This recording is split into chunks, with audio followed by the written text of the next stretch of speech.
think I'm on now. Yes, I am. A little hot, but here. Uh, Thank you. I'm good? Good, good, good. So we continue our conversation. I feel like I'm loud, like it's echoing. Better, better, better. Feedback? Okay, good. I had this thought about, how you have little voices in your head, how your fillings in your teeth can become radio. I'll stop. I'm already in my own world. Let me come back here and give my talk, and then I can go amuse myself running simulations of the universe that I would rule. We're continuing our talk today on this quarter or this season on a freedom from all discord. And I was really quite taken with something that with what Jim was talking about, this idea of what freedom really means and is it an illusion or is it applicable in our lives? And something that Krishnamurti said, I was reading this lecture of his where he talks about, we can't really be free from anything because if we're free from something, we're simply responding to it, and that's not freedom. And what he suggests is the only true freedom there is the freedom of choosing something. And I wonder if I would say that differently, that maybe where freedom exists is in the realm of novelty or change. And that's kind of where I want to go with that. But I really kind of want to talk about, or I guess the theme of my talk this morning would be really is to put not your trust in princes, which is a line from the Psalms. And I'll kind of go with that.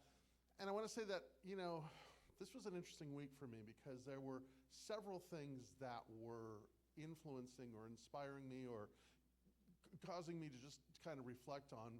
One was I saw this amazing concert on Friday night, this performer, and she was probably one of the most amazing people I've ever seen in my entire life, just truly an artist. And it just blew me away that someone could bring so much inspiration by just using the whole totality of her being, and that just really inspired me, and it shook me out of the doldrums that I was in as I was just sort of watching the world as it is, and just sort of this stagnation that I don't know if you guys are feeling it, but I'm kind of just perceiving that there's just this kind of growing anxiety or something that's just kind of pervasive.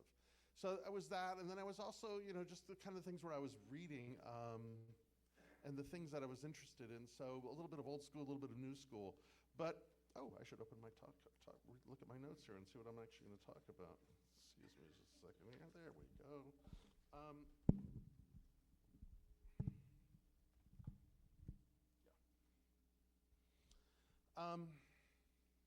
But like I said, or to get back to my notes, there's, is anybody else feeling it? I don't know what the word would be. Angst, anxiety, concern, distraction, just whatever word that we would use. And my thought is that this is by intention. Because one of the things that, one of the first principles in any form of tyranny is that you create fear, you create anxiety, and it's just much easier to govern people. People who are afraid, people who are distracted, they're just much easier to manipulate or govern or whatever the case may be. And I think that it's easy for us to say that there is a level of incompetence in the world today. And I would argue that it is not incompetence. Being a student of the occult, there is something known as chaos magic. And what that really does is it just scrambles everything so that you're always on your back foot.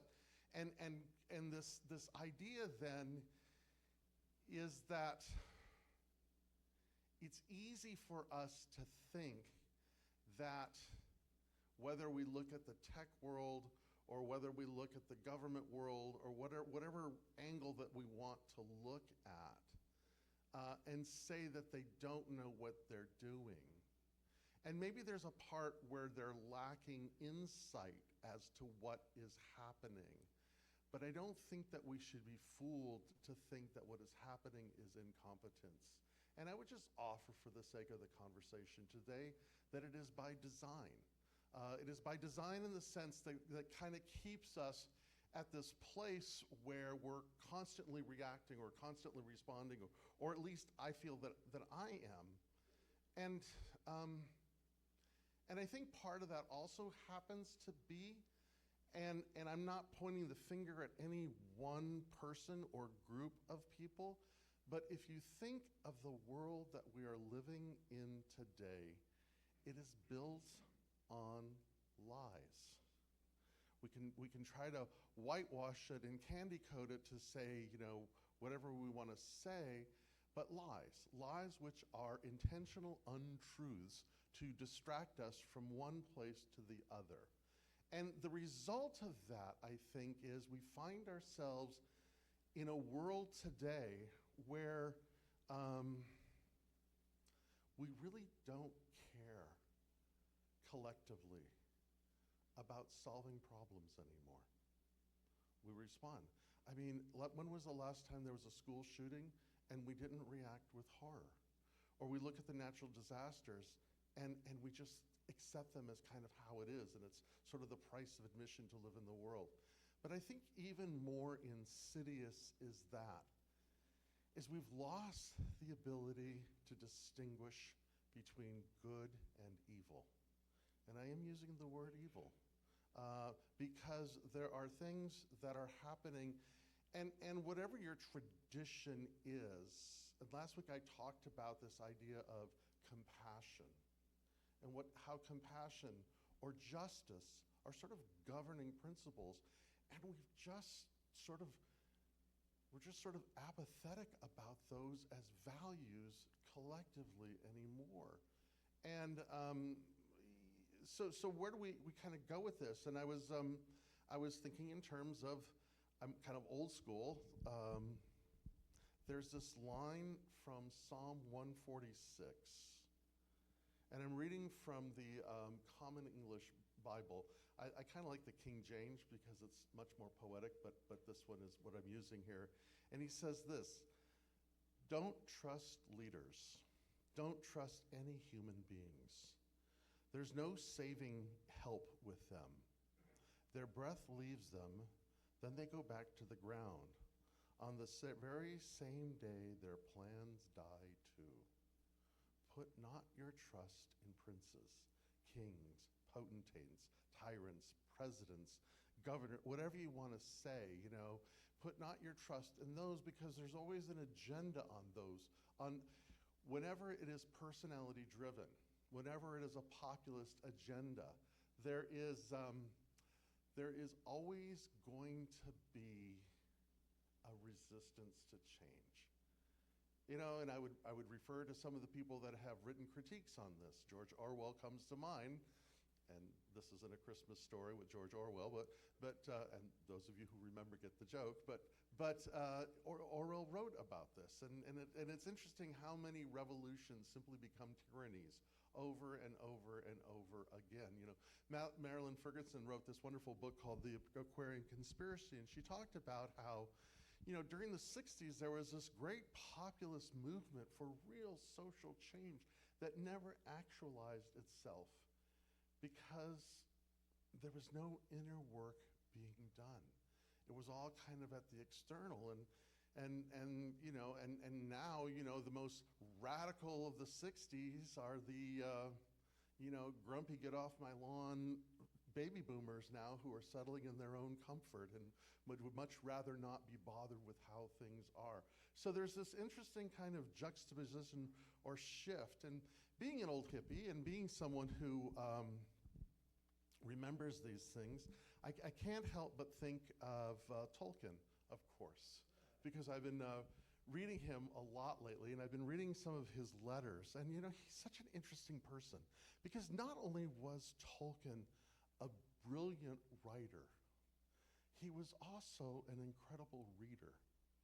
And not just other things that he wrote, that he read. He was a linguist by profession, professor, but even his own writings, because one of the things that I really appreciate about him as a genius, as an artist, was that he points something out that is true for all of us, I think. That when we create something and then reflect on the thing that we have created, what we discover is there's more to the thing that we are doing than we appreciate the thing that we're doing. Does that make sense?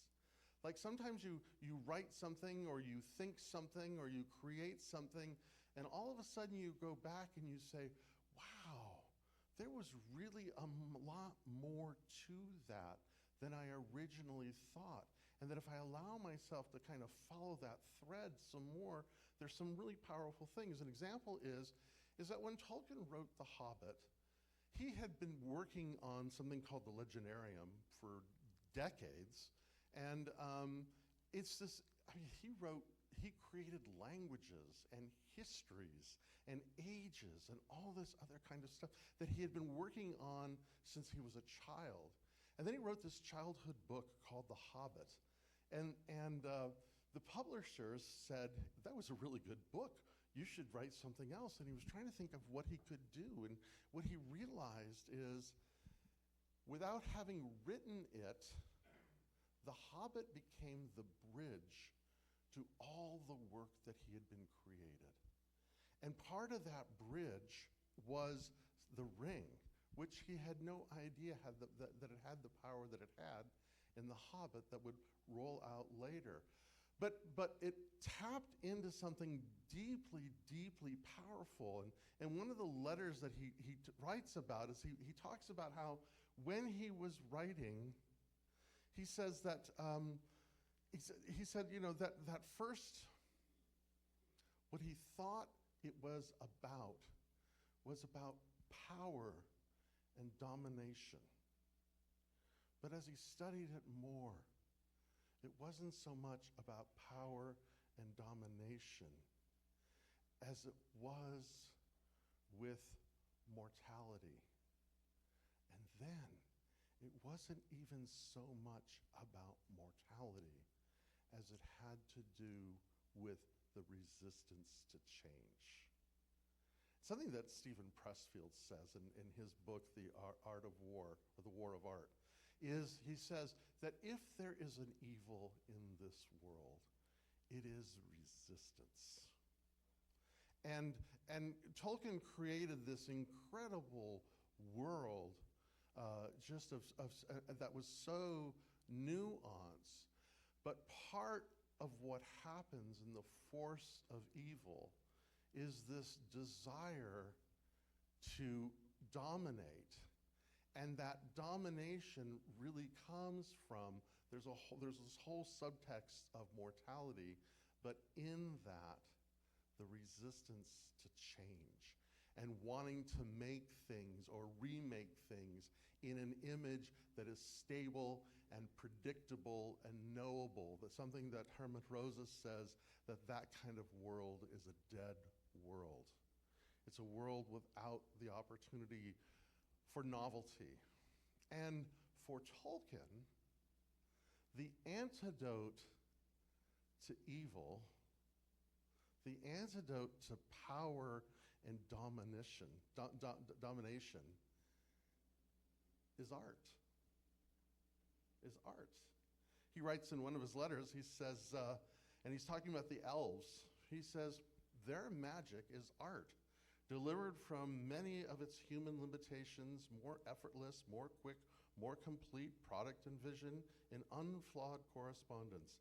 And its object is art, not power, the subcreation, not domination, and tyrannious reforming of creation. It's the ability, an artist participates in creation. A tyrant wants to dominate creation. Are you following me on this one? And so the real work then is the work on becoming an artist. And I got to thinking about that. And kind of the thought that I had on this is that for us to be free, to be truly free, we must be authentic. because you cannot be free and inauthentic at the same time. They're oxymorons. If you are living an inauthentic life, you are bound by a lie. You're in debt to something other than your true self. And so in order to be free, we have to be authentic. But in order to be authentic, we must be courageous. And in order for us to be courageous, we must live by an ideal. And to live by an ideal is to be an artist. Albert Camus says it this way. He says, the only way to deal with an unfree world is to become so absolutely free, your very existence is an act of rebellion. But freedom is not found in violence or opposition. It is found in the quiet refusal to become what the world demands of you.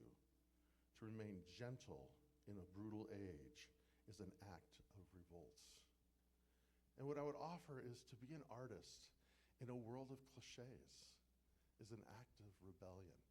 And what I would even go further to say is that every one of us is an artist in our own right, whatever that art may be. And it doesn't mean that, because what we have done is we have taken artist and made it the other. They're an artist and I'm not, you know?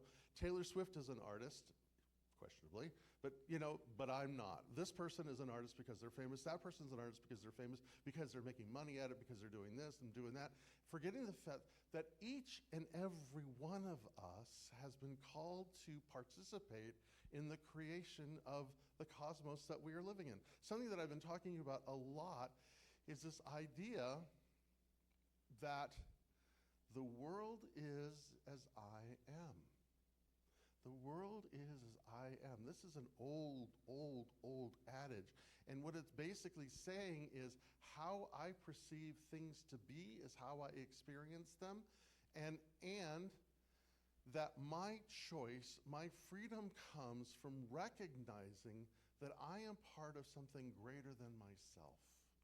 That I am not separate, that I'm not living the illusion of rugged individualism, but rather I am finding the freedom in being part of something.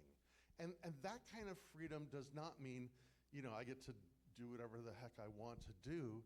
It means the freedom to choose authentically.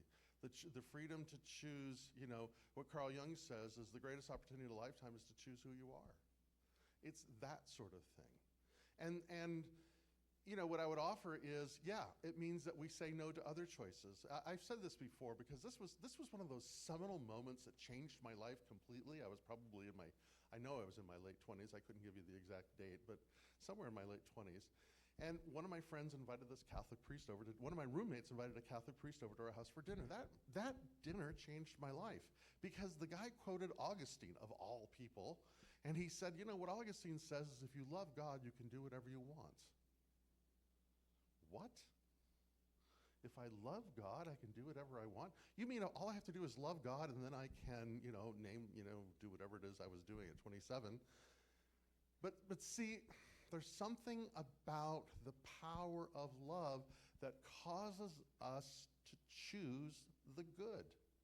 Because if you love somebody, you don't have the freedom within your own consciousness to lie, cheat, or steal, to think less of, to manipulate, to dominate, to control. If you truly love somebody, you place yourself in the service of their good. If you love this country, then you desire justice, compassion, equality. You want the good.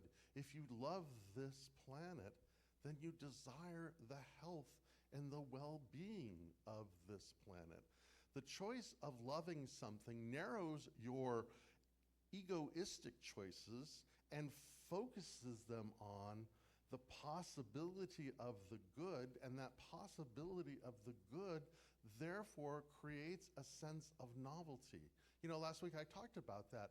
That Bilbo Baggins finds himself in a cave with no other option that he can imagine than to kill his opponent until he looks at him with compassion and pity.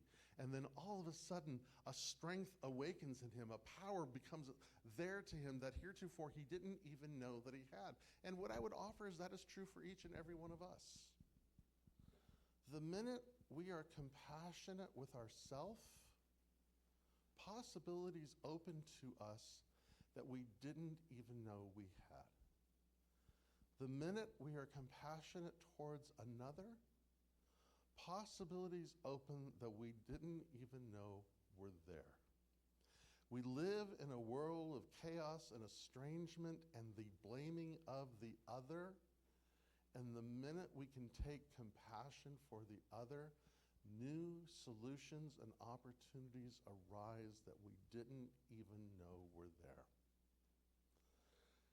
So Dr. Holmes, and I'm having an interesting internal conversation with Dr. Holmes these days, but you know, Dr. Holmes talks about this in many ways about how we must first of all deal with our own inner self.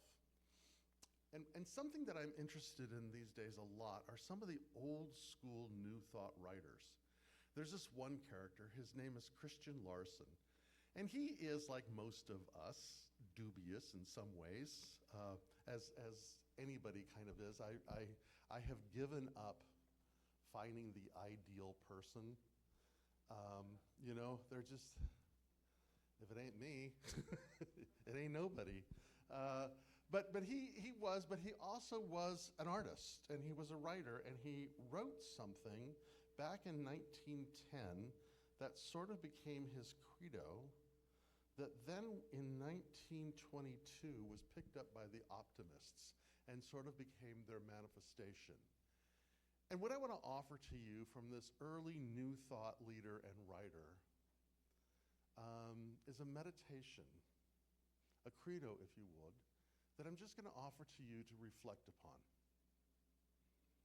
He says, promise yourself. Promise yourself to be so strong that nothing can disturb your peace of mind. Promise yourself to talk health, happiness, and prosperity to every person you meet. Promise yourself to make all your friends feel there is something in them. Promise yourself to look at the sunny side of everything and make your optimism come true. Promise yourself to think only the best, to work only for the best, and to expect only the best. Promise yourself to be just as enthusiastic about the success of others as you are for your own. Promise yourself to forget the mistakes of the past and to press on to the greater achievements of the future. Promise yourself to wear a cheerful countenance at all times and give every living creature you meet a smile. Promise yourself to give so much time to the improvement of yourself that you have no time to criticize others. Promise yourself to be too large for worry, too noble for anger, too strong for fear, and too happy to permit the presence of trouble. Promise yourself to think well of yourself and proclaim this fact to the world, and not in loud words, but in great deeds. Promise yourself to live in faith that the whole world is on your side so long as you are true to the best that is